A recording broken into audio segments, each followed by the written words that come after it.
మయూఖ శ్రోతలకు స్వాగతం. ఈరోజు చదవబోయే కథ పేరు మనుషులిచ్చిన శాపం. బాలసదనం అది. అనాథ పిల్లల కోసం. అంగవైకల్యం మనోవైకల్యం గల పిల్లల్ని ఉంచే వార్డు వేరే ఉంది. వాళ్లలో అందరూ అనాథలు కారు, నిస్సహాయులు. కన్నవాళ్లు పెంచలేక తీసుకొచ్చి ఇక్కడ చేరుస్తారు. అలాంటి పిల్లలు 40 మంది. కొందరు నడవలేరు, కొందరు చూడలేరు, ఇంకొందరికి వినిపించదు కాబట్టి మాట్లాడలేని వాళ్ళు మరికొంతమంది, మానసికమైన ఎదుగుదల లేని వాళ్ళు ఇంకొద్ది మంది. అలాంటి వాళ్ళందరినీ, అంతమందిని ఒకచోట చూసి వికలమైంది సతీష్ మనసు. తన కొడుకు ఇక్కడ, వాళ్ళల్లో ఎవరు తన కొడుకు? అంతకి కొన్ని గంటల ముందు అతనికి టెలిగ్రామ్ అందింది. అది అతన్ని ఇక్కడికి లాక్కొచ్చింది. Anasuya expired Monday 18th. Telegram కాగితం చదివి నిరాసక్తిగా టేబుల్ మీద పడేసి సోఫాలో వెనక్కి ఒరిగాడు. తర్వాత 2 కాళ్ళు పైకి పెట్టుకుని వాటి చుట్టూ చేతులు బిగించుకుని కూర్చున్నాడు. దాదాపు 10 ఏళ్లుగా అతని భంగిమ అదే. ఏ పని చెయ్యడు, దేని మీద ఆసక్తి లేదు. కాలాన్ని కొలుస్తున్న గడియారంలా రోజుల్ని దొర్లించేస్తున్నాడు. ఎక్కడి నుంచి టెలిగ్రామ్? అయినా ఈ రోజుల్లో టెలిగ్రామ్ ఇచ్చేదెవరు? అన్ని ఫోన్ల మీద జరిగిపోతున్నాయి అంటూ ఒంటింట్లోంచి వచ్చి దాన్ని అందుకుని చదివిన మమత కళ్ళు ఆశ్చర్యంతో పెద్దవయ్యాయి. అనసూయంటే సందిగ్ధం. ఆమె కదూ? నిర్ధారణ. నువ్వింకా ఇలాగే కూర్చున్నావేంటి? వెళ్ళవా? ఆశ్చర్యం. లే, వెంటనే బయలుదేరితే అరగంటలో రైలుంది, అందుకోవచ్చు. ఆ పైన నిర్దేశం. వెళ్ళి ఆమె వెంటనే ప్రదర్శించిన 4 చర్యల్లోని ఉద్వేగాన్ని ఒక్క ప్రశ్నతో చల్లార్చాడు. వెళ్ళకపోతే ఎలా? అయోమయంగా అడిగింది. వెళ్ళి చేసేదేముంటుంది? ప్రేమించానని అర్ధరాత్రి లేపుకొచ్చి కదలని మెదలని రాతి విగ్రహం ముందు పసుపు రాసిన దారం మెళ్ళో కట్టి 3 నెలలు కలిసుండి వదిలేసి వచ్చినప్పుడే చచ్చిపోయి ఉంటుంది, మానసికంగాను నైతికంగాను. ఇంకా ఇది ఈ జన్మలో ఇంకా జరగబోయే పతనం నుంచి విముక్తి మాత్రమే, నిర్వికారంగా అన్నాడు. సోమవారం చచ్చిపోయిందంటే ఇవాళకి 3వ రోజు. ఇన్ని రోజులు శరీరాన్ని ఉంచరు. నేను వెళ్ళి చేసేదేమీ ఉండదు అన్నాడు. అతని మాటల్లోని కాఠిన్యానికి మమత ఏడ్చింది. అతను చెప్పినవన్నీ జరగడానికి కారణం తను, ఖచ్చితంగా తనే. మేనత్త కొడుకతను తనకి. తరాలు కూర్చుని తిన్నా తరగని ఆస్తి. ఇద్దరికీ పెళ్లి చెయ్యాలని పెద్దవాళ్లు చిన్నప్పుడే నిర్ణయించారు. అతని మనసులో ఏముందో ఎప్పుడూ బయటపడలేదు. తెలుసుకోవాలని ఎవరూ అనుకోలేదు. బిఈ పాస్ అయ్యాడు. అమెరికా వెళ్ళి ఇంకా బోల్డ్ సంపాదిస్తాడని అతని తండ్రి ఆశపడ్డాడు. అమెరికా అల్లుడికి మామ కావచ్చని తన తండ్రి కలలు గన్నాడు. అలాంటి సమయంలో అతను ఒక మామూలు ఉద్యోగం వెతుక్కుని అందరికీ దూరంగా వెళ్ళిపోయాడు. ఎక్కడికి వెళ్ళాడో ఏమైపోయాడో ఎవరికీ తెలియలేదు. కొన్ని నెలల సుదీర్ఘ మౌనం తమందరి మధ్య. తనకి తెలీదు అతనొక పిరికి ప్రేమికుడని. పెద్దవాళ్ళకి చెప్పే ధైర్యం లేక ఇంట్లోంచి వెళ్ళిపోయి పెళ్లి చేసుకున్నాడని. నలుగురు గుర్తిస్తేనే అది పెళ్ళవుతుందని అతనికి తెలీదు. తండ్రి మేనమామ అతని జాడ తెలుసుకున్నారు. హైదరాబాద్లో ఒక మారుమూల ఉంటున్నాడు. ఒక అమ్మాయిని గుళ్ళో పెళ్లి చేసుకుని కాపురం పెట్టాడు. 4 రౌడీల సాయంతో అతన్ని వెనక్కి లాక్కొచ్చారు. ఆ అమ్మాయే అనసూయ. ఇంకో ఆడపిల్లతో కాపురం చేసిన వాడిని నేను చేసుకొని పొమ్మంటే ఏం జరిగేదో. అతన్ని గదిలో బంధించి కాపలా పెట్టారు. తర్వాత ఆగమేఘాల మీద ముహూర్తాలు. ఆ తర్వాత అదే వేగంతో పెళ్లి. అప్పటినుంచి అతనింతే. ఒక జడ పదార్థంలా ఉండిపోయాడు. తనతో మొక్కుబడి కాపురం. పోనీ అన్నీ తెంచేసుకుని ఆమె దగ్గరికి వెళ్ళిపోతాడా అంటే వెళ్ళడు. ఆస్తులు కలిసిపోయాయి. అనుబంధాలు పెరగలేదు. దిగులుతో తన తండ్రి కాలం చేశాడు. బలవంతంగానైనా నిన్న అతనికిచ్చి చేసి నీ కోరిక తీర్చినందుకు సంతోషపడాలో, అంత బలవంతంగా చేసి నీ గొంతు కోసినందుకు బాధపడాలో తెలియడం లేదు. ఏది ఏమైనా అతనింక నీవాడు. తరగని సంపద. సంతోషాన్ని వెతుక్కోవడం నీ చేతుల్లోనే ఉంది అన్నాడు చనిపోయే ముందు. ఆయన వెంట మామగారు కొద్ది నెలల తేడాలో పోయారు. అతను మాత్రం అలాగే ఉన్నాడు, నిర్భేదంగా. తనకి 2 పిల్లలు పుట్టిపోయారు. అతనిలో చలనం లేదు. దుఃఖాలన్నీ ఎప్పుడో అనుభవించేసినట్టు ఈ దుఃఖాన్ని నిర్వికారంగా స్వీకరించాడు.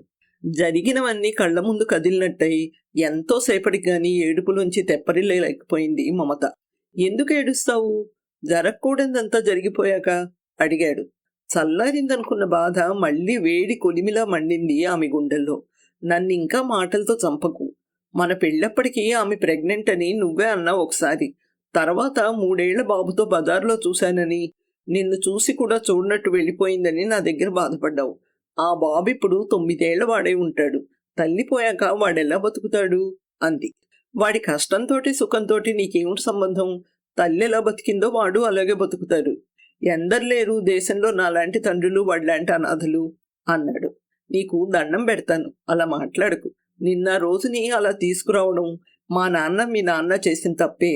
అంత బలవంతంగా నిన్ను చేసుకోవడం నాది తప్పే. కానీ నాది ఏమీ తెలియని వయసు. నువ్వంటే ఇష్టం. కావాలనుకున్నది పొందడమే తప్ప మరోటి తెలీదు. ఇప్పుడు ఆలోచిస్తుంటే అనిపిస్తుంది, ఆమె శాపాలే మనకి తగిలాయేమో. 2 పిల్లలు పుట్టిపోయారు. వీణ్ణి తీసుకురా, మనం పెంచుదాం. ఏ లోటు రానివ్వను అంది బతిమాలుతూ. అతను అయిష్టంగా లేచాడు. తప్పు చేసి పారిపోయిన వ్యక్తి పట్టుబడి శిక్ష వేయించుకోవడం కోసం వెళ్తున్నట్టుగా బయలుదేరాడు. రైల్లో కూర్చున్నాడే గాని అతని మనసు పరిపరి విధాలు పోతోంది. ఎన్నో ఆలోచనలు, ఇంకెన్నో జ్ఞాపకాలు. అనసూయని తను ప్రేమించాడు సరే, ఆ విషయాన్ని ధైర్యంగా ఇంట్లో ఎందుకు చెప్పలేకపోయాడు? చెప్పుంటే పెళ్లి విషయంలో అస్వతంత్రుణ్ణి చేసే ప్రక్రియ అప్పుడే మొదలయ్యేది. దురదృష్టకరమైన ఆ 3 నెలలు తన జీవితంలో ఉండేవి కాదు. అనసూయ కాలక్రమంలో తన్ని మర్చిపోయి ఉండేది. ఒక అభాగ్య శిశువు జన్మించి ఉండేవాడు కాదు. తను మొదట్నుంచి అస్వతంత్రుడే. తల్లి, తండ్రి, మేనమామ, ఆయన కూతురు అందరూ తనకి 1000 కళ్లతో కాపలా కాసేవారు. తండ్రి అంటే భయం కూడా తనకి. అలాంటి తనని అనసూయ ఒక వ్యక్తిగా గుర్తించింది. అదే తమ అశాశ్వతమైన ప్రేమకి నాంది. అనసూయ ముద్దబంతి పువ్వులా ఉండేది. సౌకుమార్యం, మొరటితనం సమపాళ్లలో కలిపినట్టు. తనని అమాయకంగా నమ్మింది. ధీరుడో సూర్యుడో అనుకుంది. అతని కళ్ళు తడయ్యాయి. ఏళ్ల తరబడి పేరుకుపోయిన స్తబ్దత నెమ్మదిగా కరగసాగింది. ఎలా ఉంటాడు తన బాబు? ఎలా గుర్తుపట్టాలి వాణ్ణి? ఇన్నేళ్లు వదిలిపెట్టేసి ఇప్పుడు హఠాత్తుగా వచ్చినందుకు తన్ని నిలదీస్తాడా? ఏమన్నచ్చ చెప్పాలి? తనతో తీసుకెళ్తే మమత వాణ్ణి ప్రేమగా చూస్తుందా? సాటి ఆడపిల్ల బతుకు నాశనం చేసినప్పుడు లేని ఉదారత్వం ఇప్పుడు ఎక్కడి నుంచి వచ్చింది? డిఫెన్సివ్లో ఉంది గనుకనా? ఈ చైతన్యం కన్నా ఆ స్తబ్దతే బాగుందనిపించింది అతనికి ఆలోచనలు అలా సాగుతుంటే. నాంపల్లి స్టేషన్లో దిగాడు. మనసు ఇంకా వెనక్కే లాగుతోంది. తండ్రి ముందు పసితనం నుంచి కుంచుకుపోయిన అతని వ్యక్తిత్వం ఇప్పుడు ఒక పసివాడిని ఎదుర్కోవడానికి భయపడుతోంది. ఏ మాత్రం ఆసక్తి లేకుండా ఎవరో వెనక నుంచి బలంగా తోస్తున్నట్టు అడుగులేశాడు. రూట్ మ్యాప్ కళ్ల ముందు పరిచినట్టు అతని మనోనేత్రం ముందు ఆ ఇంటికి దారి స్పష్టంగా కనిపిస్తోంది. బాంబే డైయింగ్ షోరూంకి ఎదురుగా సన్నటి సందు, చాలా సన్నటిది. సైకిల్ తప్పించి ఇంకే వాహనం లోపలికి వెళ్ళలేదు. ఆ పాత సందులో లోపలికన్నీ పాతకాలపు పెంకుటిళ్ళు. రోడ్డు వైపుకి మాత్రం పెద్ద పెద్ద బిల్డింగ్స్. ఆ సందు 2 కిలోమీటర్లు అర్ధచంద్రాకారంగా సాగి మళ్లీ మెయిన్ రోడ్లో కలిసిపోతుంది. సందు మధ్యలో 10 పోర్షన్ల పెంకుటిల్లు. ఒక గది వాటాలో ఉండేవారు తాము. అన్నీ స్పష్టంగా గుర్తొచ్చాక కొంత తత్సారం చేసి తిరుగు రైల్లో వెళ్ళిపోవాలనే కోరికను జయించి మొత్తానికి స్టేషన్ బయటకొచ్చి బస్సు ఎక్కాడు. దాదాపు గంట తర్వాత ఆ ఇంటి ముందున్నాడు. మెయిన్ రోడ్డు మీద ఎన్నో మార్పులు వచ్చాయి గాని ఆ సందు అలాగే ఉంది. ఆ ఇల్లు అంతే. తలుపు తట్టాడు. ఎవరో నడివయసు అతను బయటకొచ్చాడు. చాలా ఇబ్బందిగా, పిరిగ్గా ఉంది సతీష్కి. ఎలా ఎదుర్కోవడం ఈ మనుషుల్ని? అప్పుడు పారిపోయి ఇప్పుడు ఇలా వచ్చినందుకు నిలదీస్తే ఏం జవాబు చెప్పాలి? తన్ని గుర్తుపడతారా వీళ్ళు? ఇంతకీ అనసూయ ఇదే ఇంట్లో ఉందా ఆ తర్వాత కూడా? ఎన్నో సందేహాలు కలిగాయి. తలుపు తీసిన వ్యక్తిని సూటిగా చూడలేకపోయాడు. అనసూయ? ఇప్పుడు కాదు, 10 ఏళ్ల క్రితం నంగిగా అన్నాడు సతీష్. ఆ పేరుతో ఎవరూ లేడు. ఇల్లు అద్దెలకిచ్చుకునేవాళ్ళం. ఎవరో వస్తుంటారు వెళ్తుంటారు. వాళ్ళంతా ఎలా గుర్తుంటారు? అతను వెనక్కి తిరిగాడు. కొత్తగా పెళ్ళైన భార్యాభర్తలిద్దరూ వచ్చారు. 3 నెలలు అవగానే అతను ఆమెను వదిలిపెట్టి వెళ్ళిపోయాడు. తన గురించి తనే చెప్పుకున్నాడు సతీష్. అది తనేనని తెలియనివ్వకుండా. లోపలికి వెళ్ళబోతున్నవాడు ఆగి మళ్ళీ సతీష్ కేసి తిరిగాడు. ముఖంలో ఆశ్చర్యం, ఆలోచన. ఇడ్లీల అనసూయ గురించా నువ్వు అడిగేది అన్నాడు. ఎవరో ఒక అనసూయ, ఏదో ఒకలా బతికిన అనసూయ. తన వివరాలకి సరిపోతే చాలు. సతీష్ తలూపాడు. అలాంటి వాళ్ళని అంత తొందరగా మర్చిపోలేము. అవును, 10 ఏళ్ల క్రితం భార్యాభర్తలు అంటూ అద్దెకి పోర్షన్ కోసం వచ్చారు. ఇచ్చాం. ఆ అమ్మాయిని వాడు మోసం చేసి పారిపోయాడు. దాదాపు 3 నెలలు ఎదురు చూసింది ఆమె వాడి గురించి. అద్దె అడ్వాన్సు అయిపోయింది. చేతిలో డబ్బులు, ఇంట్లోని వస్తువులు అన్నీ ఖర్చయిపోయాయి. కట్టుబట్టలతో మిగిలింది. పైగా కడుపు. 2 నెలల అద్దె బాకీ. అద్దెల మీద బతికేవాళ్ళం. మేము మాత్రం ఎంతకని చూస్తాం. మా అమ్మ ఆమెను వెళ్ళగొట్టేసింది. అద్దె బాకీ ఆ తర్వాత అప్పుడింత తీర్చేసింది అన్నాడతను. ఎక్కడుండేది అడిగాడు సతీష్. ఈ దగ్గరలోనే. కొంచెం ముందుకెళ్తే సత్రం ఉంది. అందులో అంతా ఇలాంటి వాళ్లే ఉంటారు. వాళ్ళ దగ్గరికి వెళ్ళింది. ఆశ్రయం ఇచ్చారు. ఇడ్లీలు అమ్ముకునేది. ఇడ్లీలు అనసూయ అంటే ఎవరైనా చెప్తారు. 3 రోజుల క్రితం పోయిందని విన్నాను. ఇంతకీ నువ్వు? అన్నీ చెప్పి అనుమానంగా అడిగాడు. ఇంకా నయం, గుర్తుపట్టలేదు. చెమట్లు పట్టాయి సతీష్కి. ఆమె చనిపోయిందని తెలిసింది చెప్పి తలొంచుకుని ముందుకు సాగాడు. కొంత దూరాన్నే సత్రం. పెద్ద మండువా ఇల్లు. మండువాకి 4 వైపులా గదులు. మండువాలో రకరకాల పనులు జరుగుతున్నాయి. ఒక ఆమె మిషన్ తొక్కుతోంది. ఇంకొక ఆమె అప్పడాలు ఒత్తుకుంటోంది. మరొక ఆమె స్టవ్ ముందు వంటలు చేస్తోంది. ఇంకా చాలామంది ఉన్నారక్కడ. అంతా పనులు ఆపి సతీష్ని చూశారు. వీళ్లలో ఒకరుగా ఉండేదా అనసూయ?